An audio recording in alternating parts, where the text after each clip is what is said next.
मेरा नाम ममता है। मेरी उम्र 35 साल थी और मैं अपने घर की सबसे आखिरी लड़की थी जिसकी शादी होनी बाकी थी। और शादी इसलिए नहीं हो रही थी क्योंकि मेरा वजन बहुत ज़्यादा था, करीब 140 किलो, और मैं दिखने में भी सुंदर नहीं थी। जो भी आता मुझे देखकर वापस चला जाता। अब तो मेरा दिल टूटने लगा था। मैं अपने मोटापे को कम करने के लिए कई नुस्खे कर चुकी थी, मगर कोई भी काम नहीं आया था। इन्हीं दिनों अम्मा ने लड़की देखकर भाई की शादी कर दी, क्योंकि मेरी वजह से भाई की शादी भी रुकी हुई थी और भाई अब मुझे भला बुरा बोलने लगा था। अम्मा ने सोचा बेटे की शादी फिर हो जाएगी, अब बेटे की ही शादी करती हूँ। बहू घर आएगी तो कोई ना कोई नया रिश्ता भी आ जाएगा। और फिर अम्मा जब भाभी को ब्याह कर लाई तो मैं देखती ही रह गई। भाभी बहुत सुंदर थी, उसके नैन नक्श बाल सब सुंदर थे, ऊपर से पढ़ी लिखी भी थी। उसे जो देखता देखता ही रह जाता। मैं बहुत खुश हुई थी, लेकिन मुझे थोड़ा सा जलन भी हुआ था। थोड़े ही दिनों में मेरी भाभी से दोस्ती हो गई। मैं उससे उसकी स्मार्टनेस का राज पूछना चाहती थी। अब भाभी मुझसे कहती कि तुम भी जल्दी से शादी कर लो। मैं भाभी से पूछती कि मैं शादी कैसे कर लूं, मेरे पास तो ना आप जैसी खूबसूरती है, ना ही मेरा वजन ऐसा है। भाभी बोली, इसमें क्या है, मैं तुम्हारा सारा इलाज कर दूंगी। मैं भाभी को हैरान होकर देखने लगी। भाभी मेरा इलाज कैसे करेगी? बोली कि तू अभी कपड़ा बदल ले, हम डॉक्टर के क्लिनिक चलते हैं। मैं बहुत ज्यादा खुश हो गई। मुझे तो यकीन नहीं आ रहा था। आज पहली बार किसी ने मुझे डॉक्टर के पास जाने को कहा था, वरना सभी लोग यही कहते थे कि तुझसे कौन शादी करेगा। फिर हम घर से निकल गए और तकरीबन आधे घंटे में एक क्लिनिक में पहुंचे थे। मगर मुझे बड़ी हैरत हुई थी कि इस क्लिनिक पर कोई बोर्ड वगैरह नहीं लगा हुआ था, ना ही इसमें ज्यादा लोग थे। मेरी जैसी कुछ औरतें वहां बैठी हुई थी, जबकि कुछ औरतों के चेहरे पर बड़े बड़े दाग, दाने और धब्बे थे। कुछ देर में एक औरत बाहर आई। उसने अजीब सी अंदाज में मुस्कुराते हुए मेरी भाभी को इशारा किया। भाभी ने भी उसे इशारों ही इशारों में कुछ कहा। मुझे लेकर बाहर आ गई। वो औरत मुझे देखकर बहुत खुश हुई। भाभी ने मुझे कहा कि यह औरत जो भी पूछे उसका सीधा जवाब दे देना, फिर यही तुम्हें बड़ी डॉक्टर के पास लेकर जाएंगी। इससे तुम्हारा मसला हल हो जाएगा। मुझे क्या पता था कि मेरी किस्मत बदलने वाली है और भाभी पर भरोसा करके मैं एक बहुत बड़ी गलती करने वाली हूँ। मैं बहुत हैरान हुई, लेकिन भाभी ने कहा कि चुपचाप इस औरत की बात मान लेना, ऐसा ना हो कि बाद में कोई मसला हो। मैंने फौरन ही बेड पर लेटकर उसके कहने के मुताबिक आंखें बंद कर ली। उसके बाद भगवान जाने क्या हुआ, मैं नहीं जानती।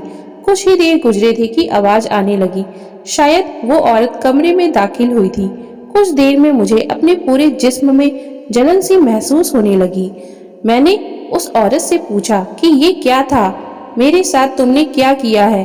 बोली कि मैंने तुम्हारा अल्ट्रासाउंड किया है। मुझे बहुत हैरत हुई, क्योंकि इस औरत ने तो मुझे हाथ तक नहीं लगाया था। फिर कौन सा अल्ट्रासाउंड था जो बिना देखे हो गया? मुझे बहुत अजीब लग रहा था। उसने मुझसे कहा, अब तुम बाहर जाओ और अपनी भाभी को अंदर भेजो। मैं डरते डरते बाहर चली गई। तभी मुझे अंदर से हंसने की आवाज आई। तब मैं हैरान हो गई कि भाभी की इस औरत से अच्छी दोस्ती थी या इसे जानती थी पहले से ही, क्योंकि उन दोनों के हंसने की आवाजें बाहर तक आ रही थी। खैर, मैं अब कुछ कर नहीं सकती थी। भाभी थोड़ी देर के बाद कमरे से बाहर आई और कहने लगी, जल्दी से घर चलो, अब काफी देर हो गई है, तुम्हारा भाई भी आने वाला होगा। मैं भाभी की इस हड़बड़ी को समझ नहीं पाई। मैं पीछे पीछे आ गई। भाभी ने फौरन ही जाकर रोड पर रिक्शा किया और उसमें बैठ गई। पूरा रास्ता भाभी ने मुझसे कोई बात नहीं की, वह गुमसुम ही रही थी। आधे घंटे में हम घर पहुंच गए। भाभी ने रिक्शे वाले को पैसे दिए और वापस भेज दिया। रिक्शे वाला मुझे बड़ी अफसोस भरी नजरों से देख रहा था। लगता था जैसे उसे कुछ मालूम हो, वो मुझे कुछ बताना चाहता हो। उसने मुझे आवाज भी दी कि रुकिए, बात सुने, लेकिन भाभी ने उसे झिड़ककर वहां से भगा दिया था। मैं बहुत परेशान हुई थी। मेरा तो दिल चाह रहा था कि मैं भाभी से सारी बातें पूछ लूं, पर जैसे ही हम घर में दाखिल हुए, भाभी मुझसे बात करने की बजाय सीधे अपने कमरे में चली गई। मैं भी उनके पीछे पीछे गई कि शायद वो मुझे मेरे इलाज के बारे में कुछ बताएंगी, मगर उन्होंने फौरन से दरवाजा बंद कर लिया और मैं बाहर भूत की तरह खड़ी देखने लगी। काफी देर भाभी का इंतजार किया, मगर वो कमरे से बाहर ही नहीं निकली। थोड़ी देर बाद वो कमरे से निकली और मुझे गले से लगा लिया और कहने लगी कि अब तो तेरा इलाज बहुत अच्छे से होगा। वो बहुत खुश थी और ये सब सुनकर मैं भी बहुत खुश हो गई। इस हल्ले गुल्ले में पता ही नहीं चला कब मेरा बड़ा भाई भी घर आ गया। मैंने और नवीन ने खूब मजा किया और हम लोगों ने बाहर से खाना मंगवाया और खाया। इन सब में अपनी दवा के बारे में मैं पूछना ही भूल गई थी। सब कामों से फ्री होकर भाभी मेरे कमरे में आई। उनके हाथ में छोटी सी शीशी की बोतल थी। मेरी तरफ देखते ही बोली, डॉक्टरनी ने मुझे दी है, ये बहुत असरदार दवा है।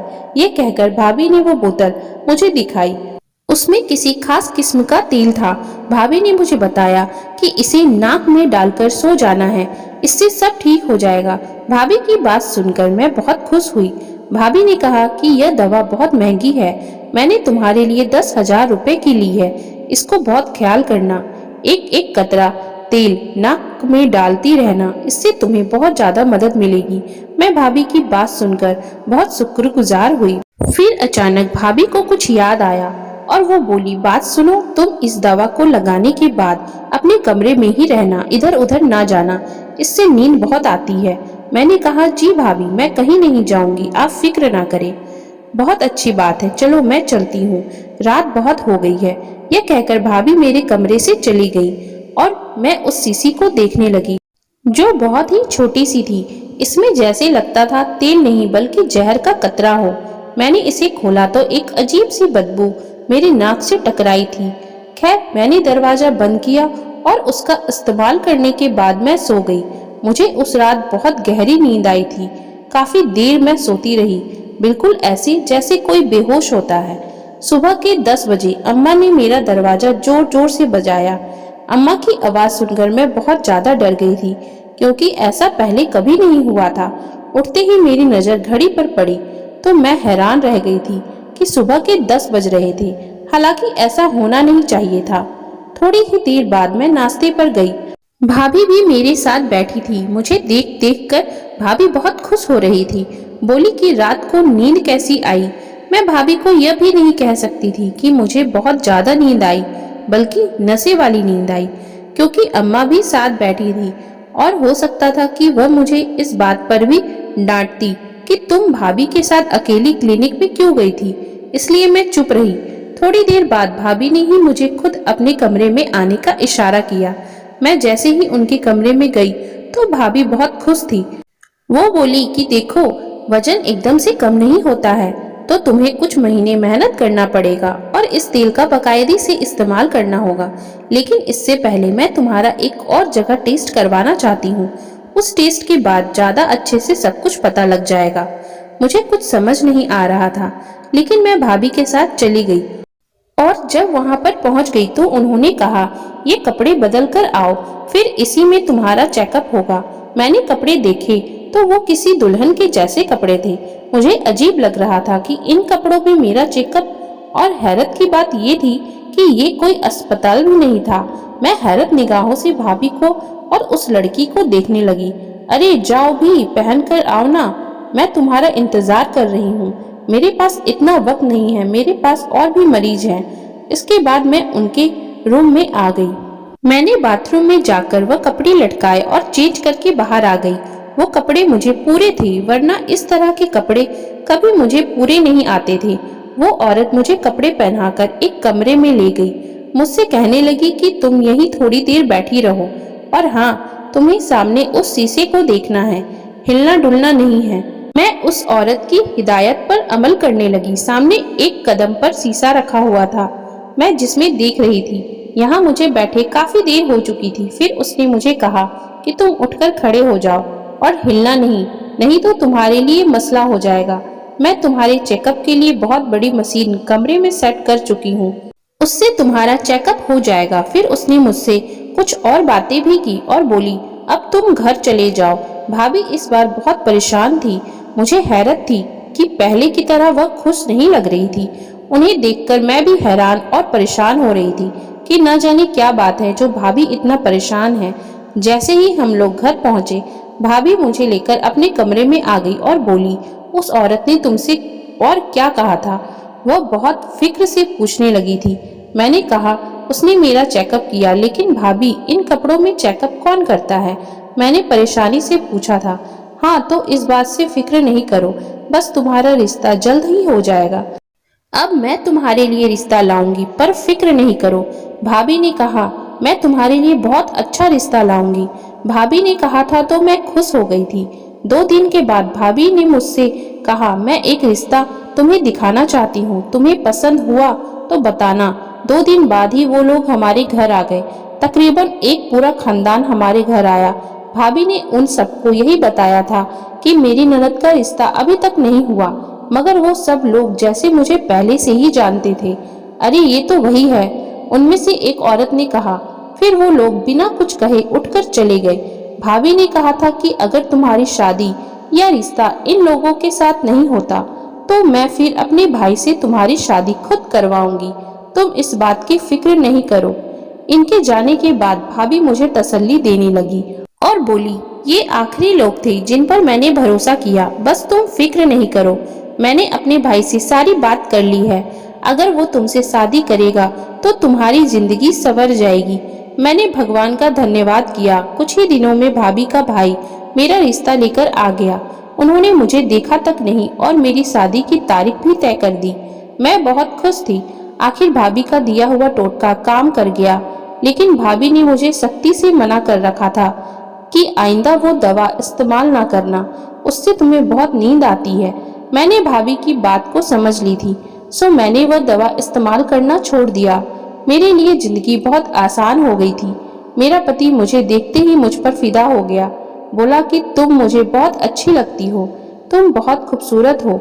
मैंने तो सिर्फ अपनी बहन के लिए तुमसे शादी की थी, अपनी बहन का घर बचाने के लिए, वरना तुम जैसी औरत से मैं कभी शादी ना करता। शायद यह सोचकर कि तुम सुंदर नहीं हो और तुम्हारा वजन भी बहुत ज्यादा है, मगर तुम्हारी असल खूबसूरती मैंने आज देखी है। मतलब बहन का घर बचाने के लिए क्यों? मैंने अपने पति से पूछा तो वो बोले, मैं तुम्हें यह बात नहीं बता सकता। मेरी बहन ने मुझे कसम दी है, वरना अगर मैं तुमको यह बात बता दूंगा तो वह नाराज होगी। मैंने अपने पति से बड़ी मुश्किल से यह बात निकलवा पाई और बात सुनकर मेरा दिमाग हिल गया। वह बोले, मेरी बहन तुम्हारे मोटापे का इलाज नहीं कर रही थी, दरअसल तुम्हें इस्तेमाल करके पैसा कमाना चाहती थी। उसको अपने ब्रांड की मॉडलिंग के लिए बहुत ही मोटी लड़की की जरूरत थी। इसी वजह से वह तुमको एक एजेंसी के पास लेकर गई थी, मगर उसने उन लोगों से कहा था कि तुम इस तरह तस्वीर नहीं बनवाओगी और तुमको कोई बहाना करके दे, कुछ ऐसा। तो उसने ये सिलसिला चलाया। 1-2 तस्वीरें तुम्हारी मैगजीन में भी छप गई, लेकिन इस बात पर तुम्हारी भाभी बहुत परेशान हुई क्योंकि तुम बहुत मशहूर होने लगी थी। और यह बात अगर तुम्हारे भाई को पता चल जाती कि मेरी बहन ने बिना किसी को कुछ बताए ये सब किया है, तो शायद वो मेरी बहन को तलाक ही दे देता। बस इसलिए उसने तुम्हारी शादी मुझसे करा दी। मेरा पति यह कहकर तो खामोश हो गया। मेरे जहन में आंधी तूफान की तरह पिछले गुजरे वाकया चलने लगे। मैं सोच भी नहीं सकती थी कि भाभी मुझे अपने पैसों के लिए इस्तेमाल करेगी, जबकि वो भी एक अच्छे घराने से ताल्लुक रखती थी। लेकिन अच्छी बात यह थी कि उसने अपने नुकसान का भुगतान कर दिया था अपने भाई से मेरी शादी करा के। और भगवान का शुक्र था मेरे पति को मेरा स्वभाव पसंद आ गया, क्योंकि वो खुद भी एक अच्छे इंसान थे। मैं अपने घर में किसी से ये सारी बातें कह भी नहीं सकती थी, क्योंकि मेरे पति ने मुझे अपनी कसम दी है, क्योंकि इससे मेरी भाभी को बहुत ही शर्मिंदगी महसूस होगी। खैर, अब मेरी शादी हो चुकी है और मुझे एक अच्छा इंसान पति के रूप में मिल गया है। इससे ज्यादा मुझे और कुछ भी नहीं चाहिए। तो दोस्तों, अगर आपको हमारी आज की ये कहानी अच्छी लगी हो तो कृपया आप हमारे चैनल को लाइक, शेयर एंड सब्सक्राइब जरूर कर ले, जिससे हम आपके लिए और भी अच्छी अच्छी कहानियाँ लाते रहें। Thank you for watching.